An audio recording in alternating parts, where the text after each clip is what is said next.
Glad to have you here. And this is our wrap up call. And I'm just going to talk a little bit. And what I'd like first, though, is to read a quote that this is one of my favorites. It's from Jan Phillips. And she wrote, "My hope is to expand the definition of creativity so that more of us, all of us, can begin to perceive ourselves as creators, to pay attention to what rises up from our depths in response to our daily experiences and to do something with it."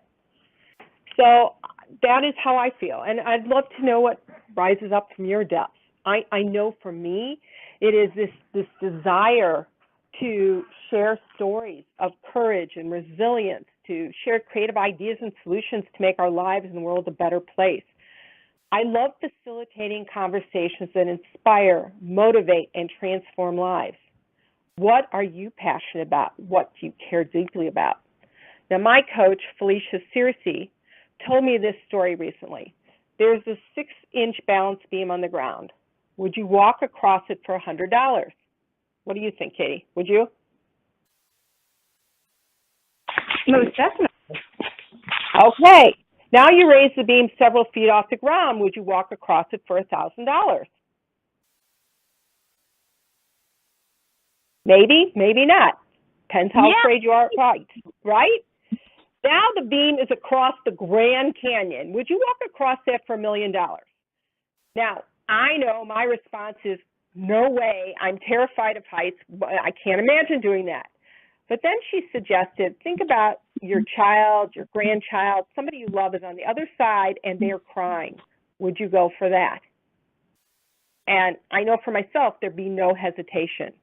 So my question tonight is, what are you willing to put your life on the line for? And we have 3 incredible speakers this week, or today I should say, not this week. We've got 24 incredible speakers for the week, but we have 3 people. And our first guest this morning was Sherry Keyes. She is the mother of 4 best-selling author, inspirational speaker, CEO of the Global Artist Academy and a Network Building Academy. She has a degree in social work, a master's in organizational management. She wears many hats as consultant, mentor, and coach. She talked about the importance of listening to your gut and your intuition. The concept that we have 3 brains, one in our stomach, our heart, and head. And I hadn't thought about that. So I want you to think about that. And when and during your day. Now, I'm not going to give you every piece of our conversation. And Katie, were you able to listen to her today? I was not as fully as I'd like when it quiets down. Nancy Adair. Oh, hi, Nancy. Welcome. I'm so happy you've joined our call tonight. So we were just talking about, I didn't know if you had an opportunity to listen to Sherry Keyes today. I did. Okay. So we were just talking about this concept of we have 3 brains, one in our stomach, our heart, and our head. And I was saying I had really not thought about that. And I thought that was an interesting concept. Not only do I think it's interesting, but Sherry was referring to physiology and that we have a brain in our gut and that's where our thoughts go first. So I'd like to learn more about that as well. Okay. Well, I know that, Sherry'd be happy to work with you on that one. I can't answer that. I don't have that knowledge, but I think there are people like Joe Dispenza out there who are really doing a lot of that kind of research. So there are people, but I know that's the kind of work you're interested in, Nancy. So I think that's wonderful. One of the other things that came out for me when I was listening to Sherry, and we're all different in different places in our lives, so I know what resonates with me may not resonate with you, that she was talking about helping women think differently, about getting off she called it empire model of business and creating a lifestyle business, which that I really loved. So many people are into, I have to do it this way, I have to. And she made a choice, and she talked about it being a conscious choice of stepping back because she wanted, and part of it was the timing because the internet came into existence and she could do her business from home in a different way. And so she could be there with her girls. And I thought that was great. And we need more women talking about that because For me, I know I get on that merry-go-round, and I don't necessarily set up the systems that she was talking about and putting those in place so that it makes my life easier. Do you have systems that you work with, time management or financial, that you've been working with, either of you? Try to. Try to, okay. And Nancy, I have some systems like a job board through Trello, and I find I have such ADD, I call myself an ADD queen. The more systems I have in place, the better organized I am. I also loved that Sherry was saying part of the choice and part of the difference in what I call a lifestyle business. You know, I want to make six figures so that I don't have to worry about automatic payments coming out of my bank account without keeping a constant eye on them, or doing renovations in my home without counting on it coming in at the estimate, because I know that it's usually double that. And, you know, those kinds of things. But I don't necessarily want to be a millionaire or have a multi-million-dollar business, because I don't want to be that busy or to manage that much. And I think that's important for women women and men, but to decide what is it that you really want. The other thing I love that Sherry said was that as women, we tend to do the one-to-one service industry, and I'm trying to break free from that mold as well. I love that. I'm so glad you brought that up, because that was another key piece, right? And I think, too, the other piece that she talked about was how do we self-sabotage, you know, and, you know, whether it's through perfectionism or asking permission from your husband or looking for somebody else to say it's okay. So I don't know, what about you? Where do you see yourself? I know for me, I'm definitely into it's got to be perfect. And, you know, especially as a writer at times, and you know, that wordsmith, you know, I'll spend hours on a flyer where most people they glance over it once and we're done. And so I'll spend and waste a lot of time on that. So that's one of those pieces I've realized I need to let go of for myself. So what about you, ladies? Oh, I'm definitely the same. It sometimes just hyper-focusing in on something that really the details you're focusing on are the least important part of what you're trying to put out, and it's hard to break that cycle. So I like the idea, as she said, about having an accountability partner, a mastermind group, somebody who can honestly talk to you and say, hey, you know, this isn't working, or think about it this way. And I know I've invested heavily in myself in mastermind groups over the last several years, and continue to put myself in a container of support, because that's the only, I mean, I was on a call with my coach right before I got on here tonight. And it was like perfect thing to remind me of, okay, about my vision, the idea of disappointment at times, and how do you get over that? And I love what she was talking about tonight, because she said, you know, the vision isn't about getting, the vision is about who you're becoming in the process. And I think that's, but, you know, over and a lot of these conversations that you'll hear over the next week, it is, who did you become in the process, whether it's the challenge you overcame, you know, the work you're doing in the world, and how we're changing lives every day. One of my mottos this year, Ray, has been done is better than perfect. Mhm. I talk about imperfect action all the time. Yeah. So. Well, and especially, you know that I published my book this year, and it's my first, and I remember when I sent the fourth set of final edits to the person formatting the book for me, and I saw on my computer a file that said edits, same book, 2008 was the date. And I'm like, no, I'm ready, it's done. It's not perfect, but I'm really proud of it. You know? I know, and I am proud of you too, because it is so hard. I know what that's like. I took years to write certain books, and certain books never got done that I've created over the years. I mean, I have a plethora of content. It's like, I was actually talking to my virtual assistant, and we're talking about, Ray, you do not need to create one more piece of content. You have so much, and it's more about repurposing it, reusing it, and sharing it with the world, because people are waiting to hear what you have to say. And I think that is one of the themes that's come up as I've done all these wonderful interviews, is over and over, people are saying, we all have a message, we all have a gift, and there is one person out there waiting to hear what you have to say, and it's a disservice not to share it. So when you have that book inside you, whether you have that painting, that piece of poetry, that photography, that voice that you want to stand up and be heard, people need to hear it, that voice and vision. The world is waiting for you. Ray, I do want to say also, and thank you for reminding me, that your job interviewing Sherry was wonderful.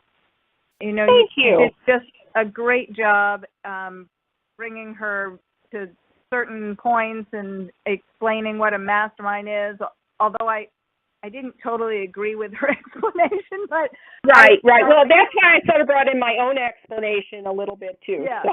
Yeah.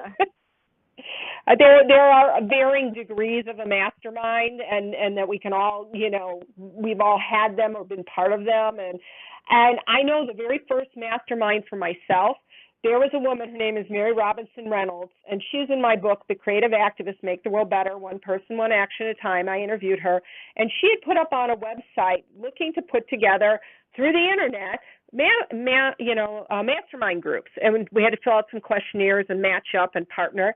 And only one other woman and I connected, and we have been together probably every Sunday. We've talked for 7 years. I mean, it's pretty incredible. And this was all through the internet. And we met like 3 years into the relationship, because she happens to live in California, and I was like meeting in San Diego at a meeting, and I said, let's meet in person. And just even having one person who helps you, for me, there were parts of this, like knowing my history, knowing who I am, knowing where I've come from, so she can remind me of some of my wins when I'm like in that place of, nothing's going right, but also focusing on what else could we do, what could be better, and gently bringing me to that space and holding me accountable, and also just holding that vision with me. I think sometimes we just need somebody else to see the vision as clearly as we do. Is that your experience? It is my experience of having accountability partners. It's my experience with masterminds goes back to the originator, Napoleon Hill. Oh, right. Yep. And I think it's something in the coaching industry that's well known. But as I talk to people, because I coach entrepreneurs in different industries than ours, and a lot of them are unfamiliar with the concept. It's just about the idea that more minds are more helpful. And Napoleon Hill was really big on, ask people who have the information you don't have to be part of your team. Right. And show up and work for them as well. It's very reciprocal. Right. I mean, I think that's what Sherry was trying to talk about during the conversation about the Rolodex. That there were people there who had other information that she didn't, that helped propel her business forward. But I know for myself, I also have we did discuss this at one point, I think, about the virtual mastermind, and that we create this idea in our mind. I have my table of 12. So who do I want at my table? Who do I want to wrap myself in their skin so that I can ask them questions? And those are people like Marianne Williamson and Mary Morrissey and, Eve Ensler and all these people. And that was part of, I think, what was so powerful about being able to interview Marianne Williamson was because I'd been wrapping myself in her skin. I'd, looked her up, her bio. I had all these quotes from her, and the same thing. What was the messaging each one of these women had said?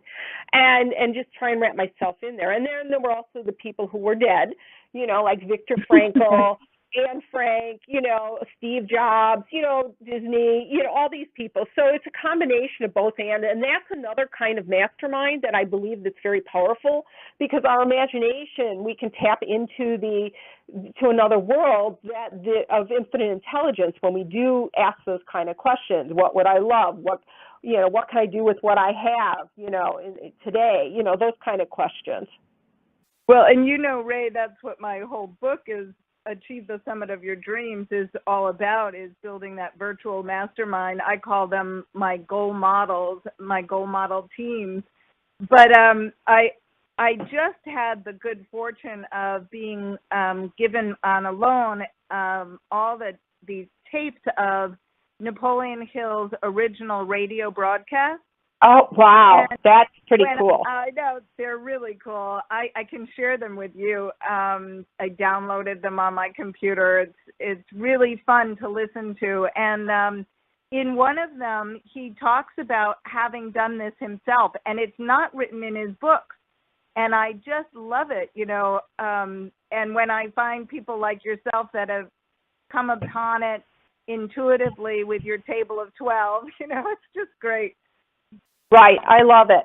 Well, I'm just going to sort of shift gears a little bit and move on to Anne. Yeah. Did you get a chance to listen to her? No. Today? Sherry was the only one I listened to today. All right. Well, let me just talk about Anne a little bit. And I wanted to let people know who are listening, who will listen later on, that these calls are available for 24 hours for free. You can listen. And then if you can't listen live and you can't spend the time now, you can download these. It's at a reasonable price. You can purchase these. I call it my gold package. And in addition, you'll get some bonus calls. And I have transcripts, so if you don't want to listen, you can read. So I just want to let people know. But Anne is the author and founder, the creative director of an organization called the Voices and Faces Project. It's an award-winning, it is a foundation, but she did an award-winning documentary initiative created to bring the names and faces and stories of survivors of sexual violence and trafficking to the attention of the public. She is a survivor of sexual violence herself, and she uses story in a way that just compels people to sit and listen and to open up their hearts and minds. And that's what part of being a creative activist is. How do we do that? That's one of those questions that we keep asking. And how can we be the voice of the voiceless? And she has become that. She also wrote a book, Live Through This, listening to the stories of sexual violence survivors. Her process was really interesting, and she spent some time sharing that, how she started just with another woman. They went around the country in the United States, and they started taking pictures and interviewing people, and it kept growing and growing. And then it became a global project because there were so many other voices they felt they had to get into. She shares about writing in her creative process, and you had to be diligent, and I know, and she talks about, she could have just kept interviewing forever, and I know that's how I felt about my first book. I've interviewed over 120 people, and then I focused on 36 stories, but I could have gone on because I love the process of interviewing people and finding out their stories. So she talks about that. She talks about the collaborative process, and how do you bring your ideas, and as a creative person, she has many ideas, and how does she pick one, and bring it forward within an organization? How do you create a 501 nonprofit, and she talks about things that I thought were really interesting, that, not everybody can be a leader. You need people who are willing to go and copy things for you, those things. That's just as important as having the big vision. And I think that was a really big key. I think the other thing that she talked about was her inspiration as a young girl. And she talks about her mom explaining to her at age 4 or 5 why they weren't going to buy grapes. Now, I don't know, maybe you'll share with us what's your earliest memory of advocacy or take on a cause. I know for me, I'm Jewish, and we were raised with the message to Kin Olam, repair the world. So until I became an adult, I thought everyone had that. So, it was modeled to me by my parents. They were volunteers. They were philanthropists. They got active in all the different community organizations. I didn't know that wasn't normal It was just something I was raised with. So what about you? What are some of your thoughts on this? About the earliest kind of activism? Yeah, well, do you remember what it was for you? Kathy, are you still there? Katie, I'm here. I mean, Katie, sorry. Yeah, I'd love to hear from you too. I'd love for you to share if you can remember. I know you have a story, and it would, people would love to hear it.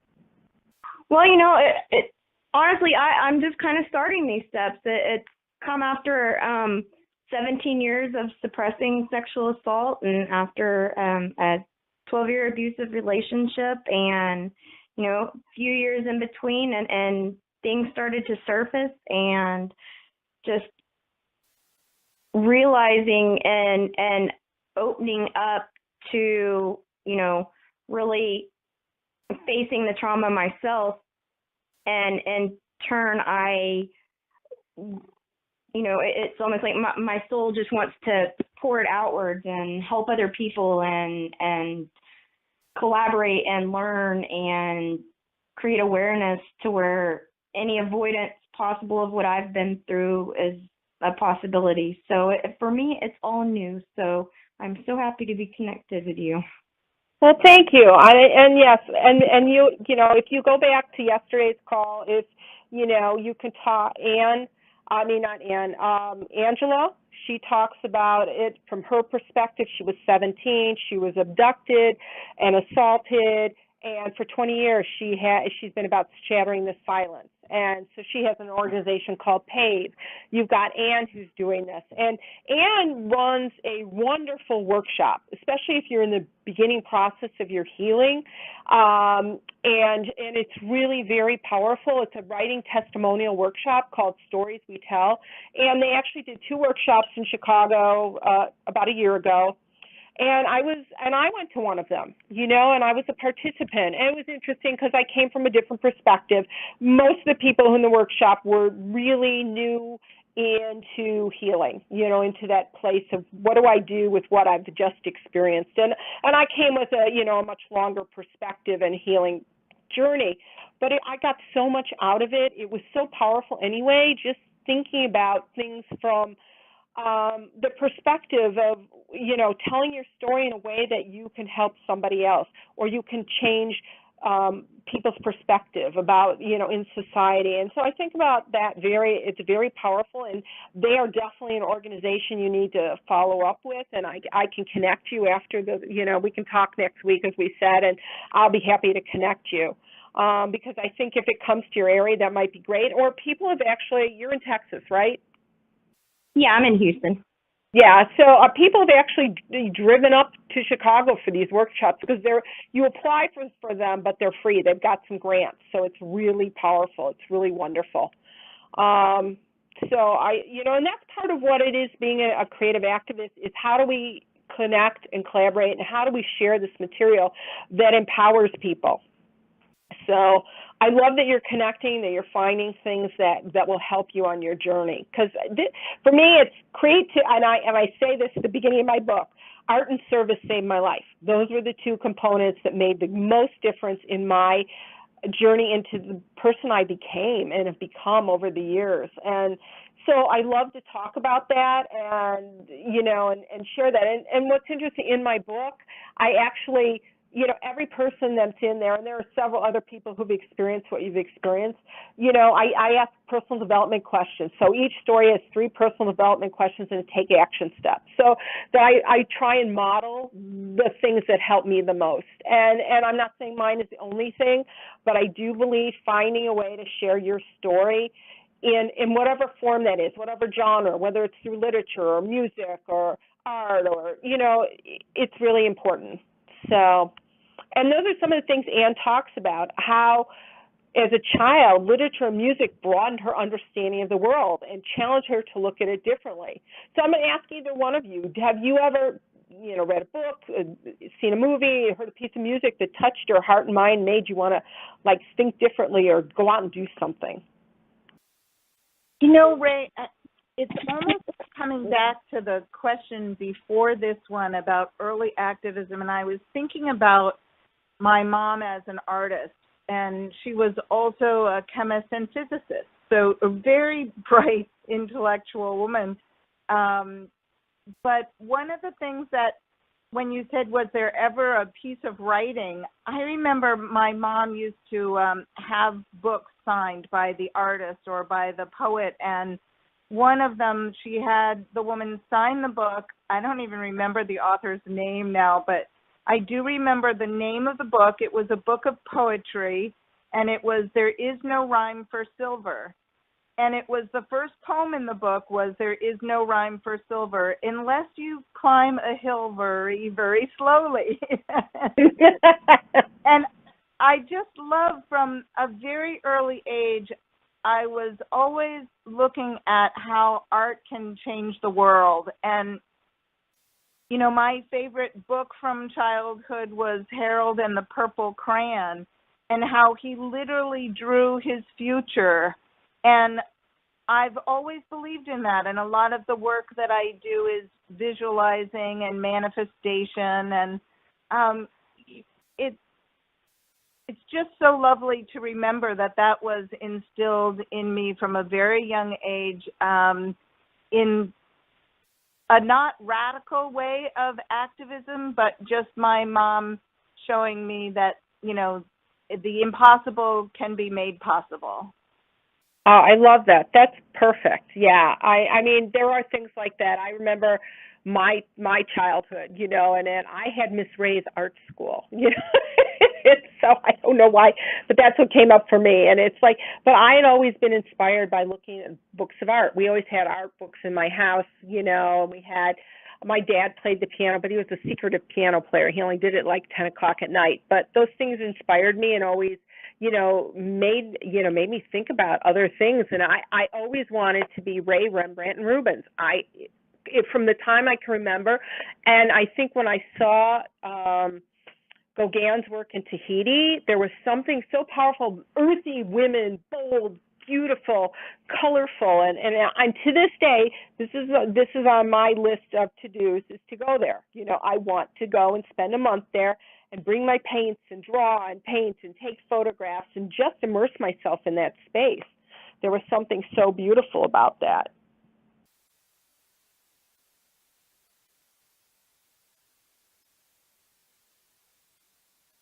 So I am going to ask you one other thing. We're going to talk about Heather.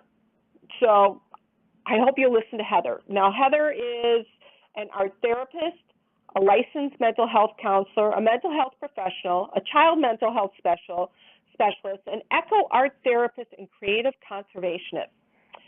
She has been a national park artist and resident. Heather talks about eco art therapy. Simply means using some element of the natural world in a creative way in order to gain all the stress relieving and health enhancing benefits that nature has provided. I do this by providing clients access to natural materials and naturally sourced art media, and by offering individual sessions in outdoor settings.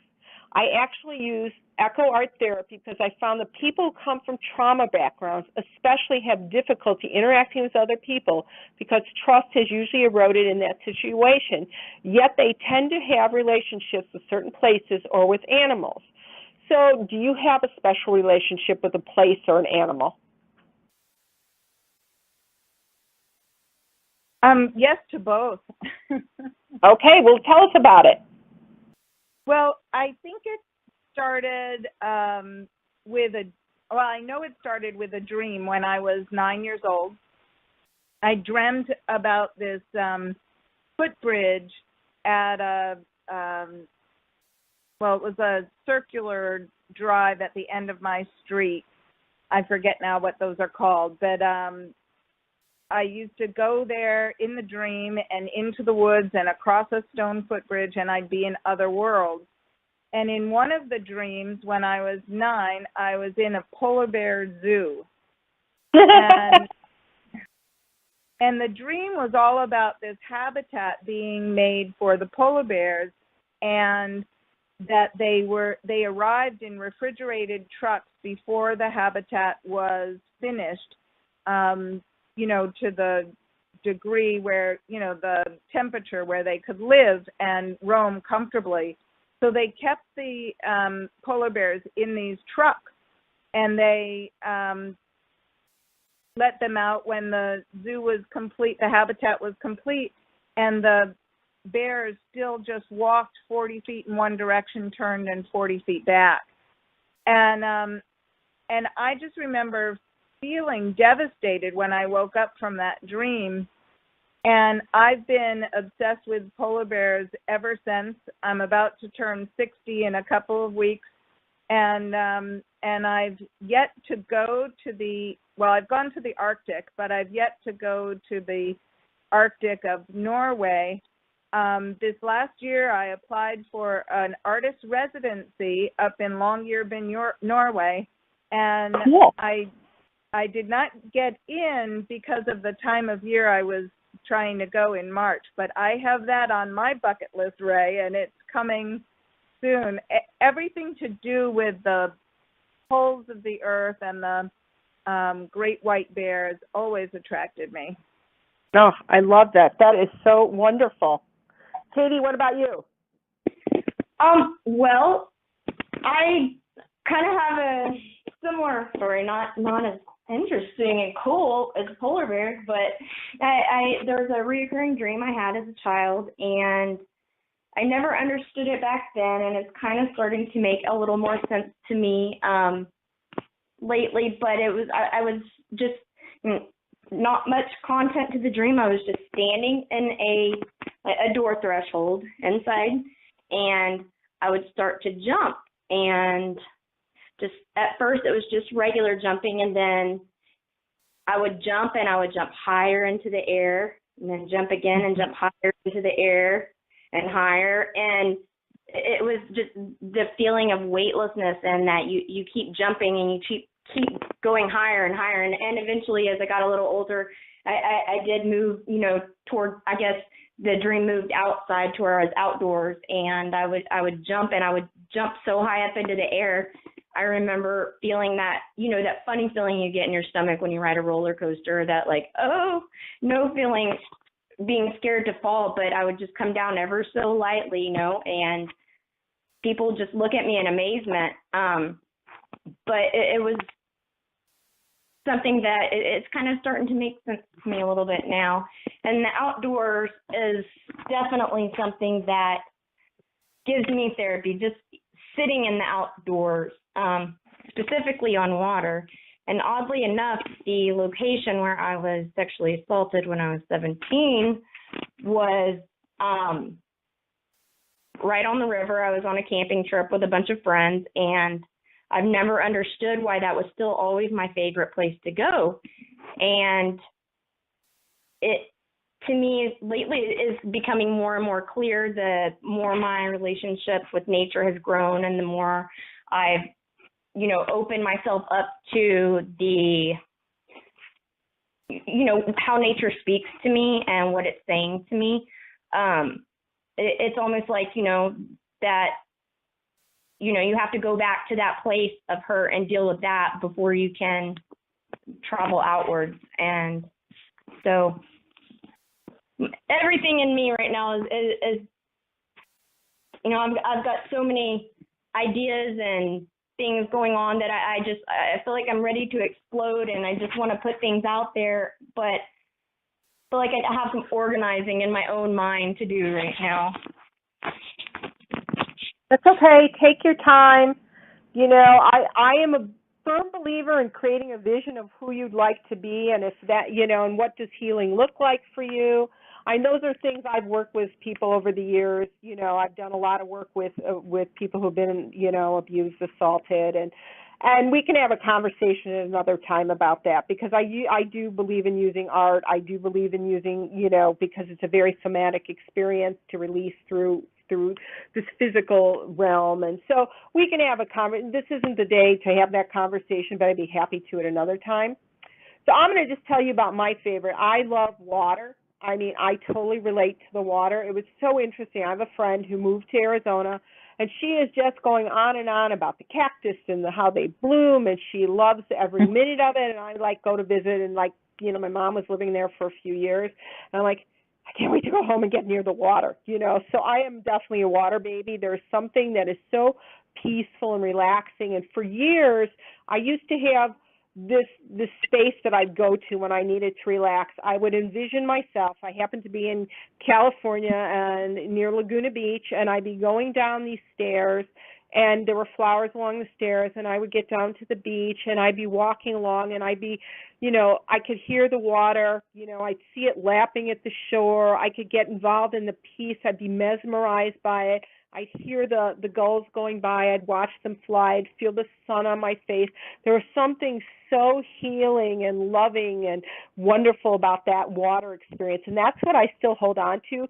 And at different times, it would slightly shift. If I needed a little safe space within there, there'd always be a cave on the beach, and that I could still hear and see the water, but I'd have a cave to retreat to. So water is definitely one of those places I have always gone to find that peace and love for myself. And what's wonderful about Heather, and when you get a chance to listen to this conversation, is she talks about the healing aspects and some of the interesting projects she's done that's gotten people interested in community.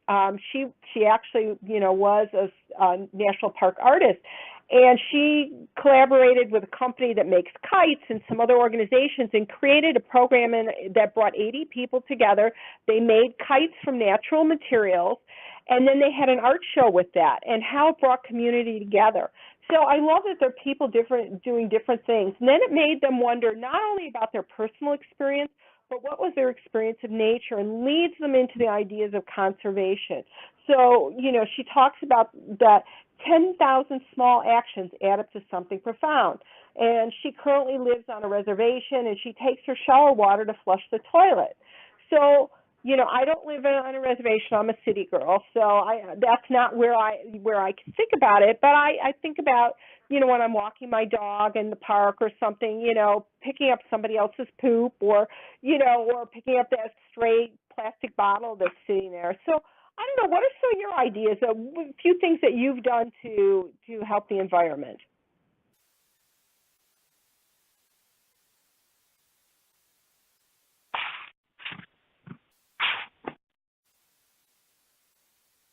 Nancy, Katie, either one? Yeah.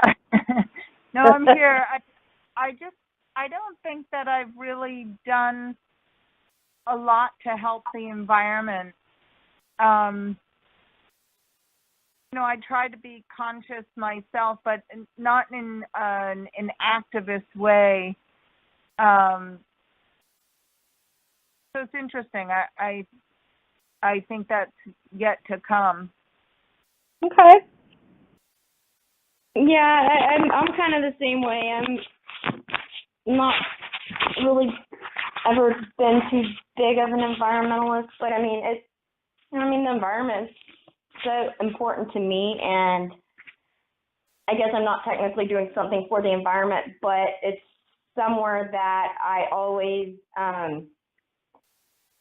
bring people, to the water, to the woods, somewhere into nature when they're in need. So I guess it's more receiving from the environment for other people rather than giving.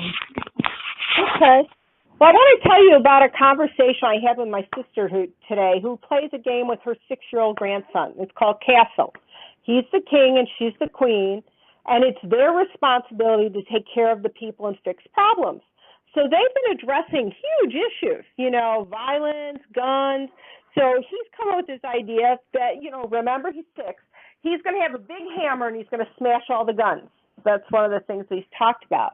But right now they're talking about the environment. And it's really interesting because they've had conversations about, do we spend time educating people how to reuse or reduce, or should we create machines that clean up stuff?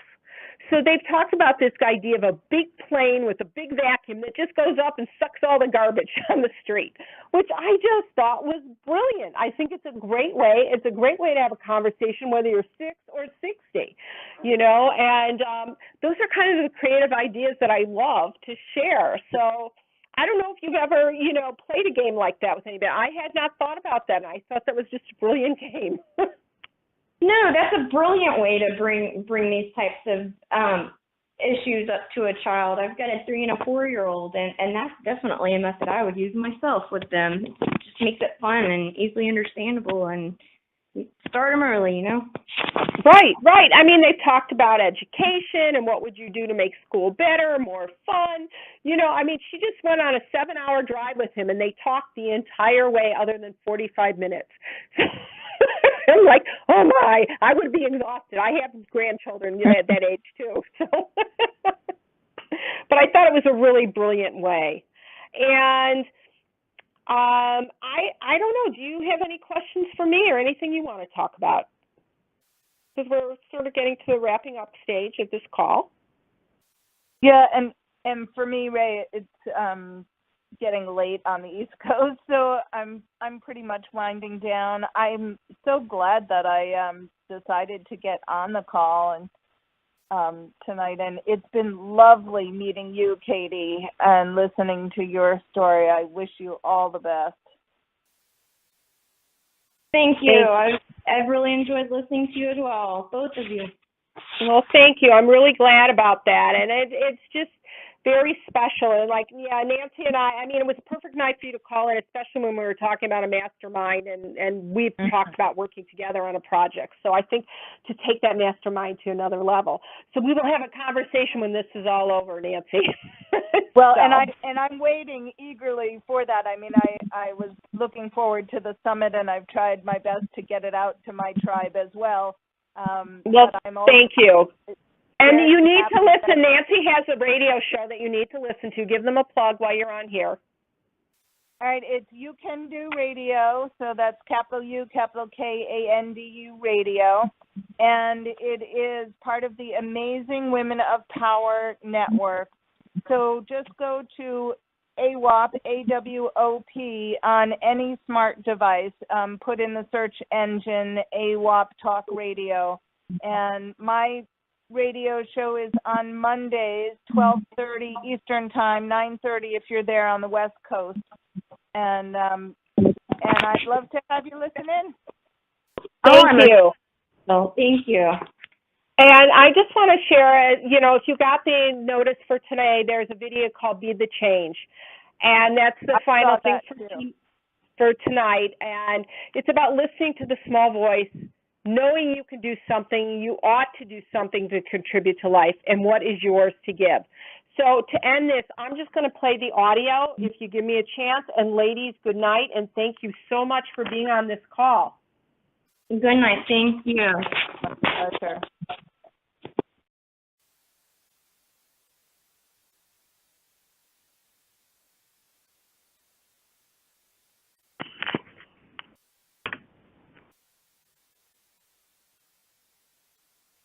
Hold on one second while I set this up. Should be coming on any second. And thank you all for listening. Oh, thank you. I really appreciate that. It's been a learning curve, as everyone will hear as we go on. This has been a learning curve to do this. So here we go. It's going to be on, and it's really a very powerful video, one of my favorites. So thank you, and good night, everybody. Now, some of the things that's going to happen when you look out and see what can I contribute to, what can I give, I guarantee you, ladies and gentlemen, you're going to have a voice that's saying, it's just no use. It's out of control now. There will be a voice telling you that you'll be wasting your time and wasting your energy and wasting your effort. I say don't listen to it. Listen to that still small voice that says, I can do something, and I ought to do it. We ought to do it. Disraeli said it. Nothing can resist the will of a people that would take even their existence on the sin of that purpose for sure. I strongly believe that all of us have some work to do.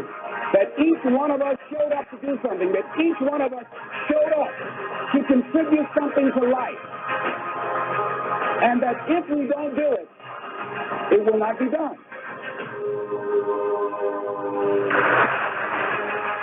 If you want to help and contribute to youth or do something for the homeless, whatever you want to do, if you get up in the morning out of a sense of office and decide that I am an opening for the universe,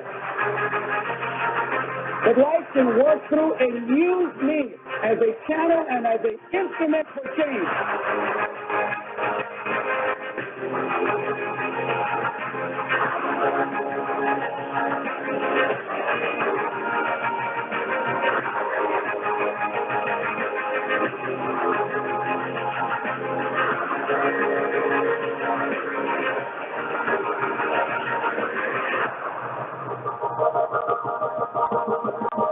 How will you serve the world? What do they need that your talent can provide? That's all you have to figure out. I can tell you from experience, the effect you have on others is the most valuable currency there is.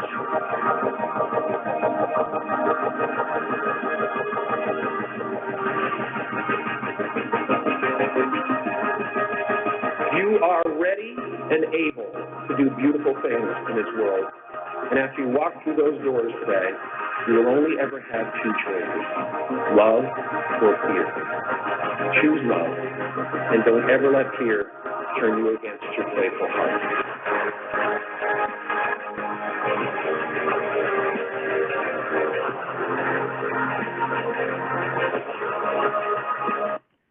Good night, creative activists, and I look forward to having our conversation tomorrow. Have a great day. Bye-bye. Bye-bye. Bye.